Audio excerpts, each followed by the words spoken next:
Welcome, UCL fans, and more specifically, Philadelphia Feraligatrs fans, hashtag FightGatorsFight, to my draft analysis for Season 2 of the UCL.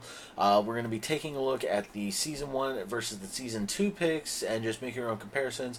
Let's not forget, though, this is, of course, a fun league. This is not meant to be taken too seriously, and we all hope that they can do the best that they can. So, if you do enjoy this video, leave a thumbs up down below. Also, in the comment section, let me know who you believe is going to be the MVP of the Philadelphia Feraligatrs. So, we're going to go ahead and first take a look at their Season 1 picks.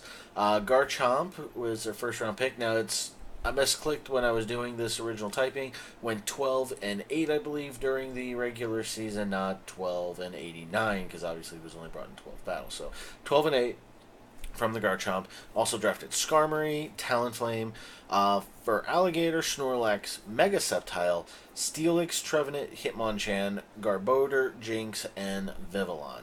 You can definitely see, where he used a lot of the same mons almost every week with Garchomp, Skarmory, Feraligatr, and Snorlax. And then also brought Garbodor a lot of the times as well. And then let's take a look at what was drafted this season. Started with Raikou, Togekiss, Breloom, Feraligatr, Arcanine, Milotic, Bronzong, Trevenant, Scrafty, Smeargle, Roselia, and Purugly. Now, most interesting is that the Philadelphia Feraligatrs are the only team this season without a Mega. Excuse me. All other teams have at least one Mega somewhere on it, but the Feraligatrs are going to go without a Mega for the entirety of the season. It's interesting to note, too, because when they did in Season 1 have their Mega, they only brought it to about half the battles for it. So it probably won't be brought all... So even if they were to draft one, probably won't be brought too often for it. But we have another hard-hitting type with Raikou. I think it gets like Shadow Ball, Thunderbolt. I think it gets Volt Switch as well, so definitely a nice one. Togekiss, a nice fairy, kind of a wall type as well. Maybe wants to play like the Hax God himself and go for that, Thunderwave Air Slash to try and, flinch, paraflinch them to death on it. Breloom can be run all sorts of different ways. It can be run, with, I think it has like Technician boosted moves and get like Mach Punch, Bullet Seed, things like that for it. Redrafted Feraligatr, because just had to do it. As you can see, the most efficient with its kills on it next to Garchomp, but definitely had just that few more kills under its belt for it. Brought Arcanine, which was originally drafted, I believe it was by the Newcastle Nido-Kings last time around. Did a lot of work for them, so hopefully we'll do a lot of work here.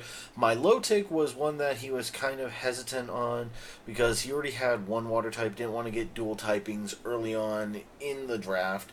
But Milotic is definitely a nice little wall core that can be used with it.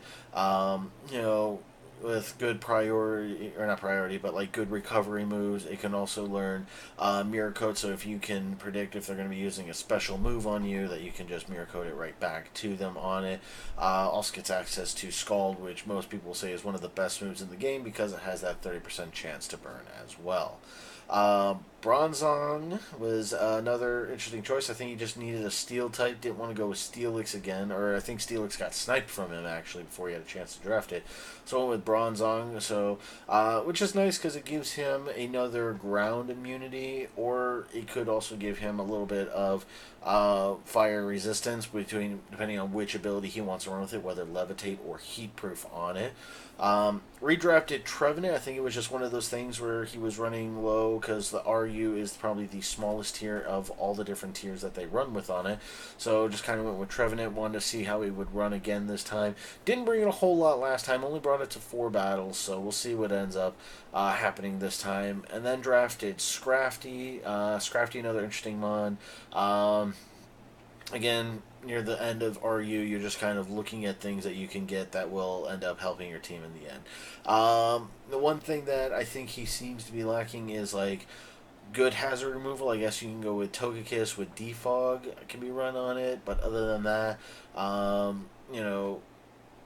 last year he had Hitmonchan, which would have been good for Rapid Spin, but of course he only brought a 2-1 battle on it. Hopefully he'll learn to get better at removing hazards with it. Final picks started with Smeargle because he wanted something that can be run in all kinds of ways, and with Smeargle, learning just about every move in the game that you can possibly teach it. Be good with teaching stuff like Dark Void. It can learn Spore if you wanted to. Just running all kinds of unique sets. Can even set up like all the hazards that you possibly need: sticky webs, stealth rocks, whatever on it. Roselia was one that was kind of a heartbreaking choice for those who missed out on the draft or haven't checked out the channel of the coach PKSparkxx DatHottneSS. Really wanted to get Garbodor, and it was sniped from him. I believe it was actually the turn or the pick right before his pick was the Garbodor, and he was very emotional about it. Really wanted to run with Garbodor again because did a lot of work. I mean, even though it didn't get a lot of kills, it definitely was a nice defensive wall that he needed for it. So I went Roselia because it can still set up things such as like Toxic Spikes as well, so that's something nice. By the end of NU, him, like some of the other coaches, were just too sad to want to really make a good pick. They weren't even looking at it. Most of the rest of the team has already been set up, so they just needed that one last pick to go with it. So went Ugly. Very interesting choice. I know Ugly does get access to things like U-turn, so you can get that Volt turn running with Ugly and Raikou. I'm pretty sure Ugly could be a little fast mon. You might not think it by the way it looks, but it could be pretty fast with it. So, but all in all, not a terrible draft. It'll be nice to see. Maybe he'll try and find a way to get Garbodor back on his team this season. With trades of some sort as well. You never know how things might go with it. Definitely expect to see a lot of like Raikou, Feraligator, Arcanine, Bronzong, maybe Milotic. If he doesn't want to bring Feraligator, maybe he'll bring them both one time. Who knows for sure on it. But that's going to go ahead and wrap up our draft analysis for the Philadelphia Feraligatrs. Don't forget, let me know down below who you believe is going to be the MVP of the Philadelphia Feraligatrs. Will the Feraligator take first place again for it, or will it go to another Mon that was drafted this season? You'll have to wait and see. And then don't forget to tune in this upcoming Friday, July the 15th, where I will be going over the matchups that are taking place for Week 1 of the UCL. So thank you all very much for watching. Don't forget to leave a like if you did enjoy and let all your friends know about this. But you all have yourselves a good day. Take care and goodbye.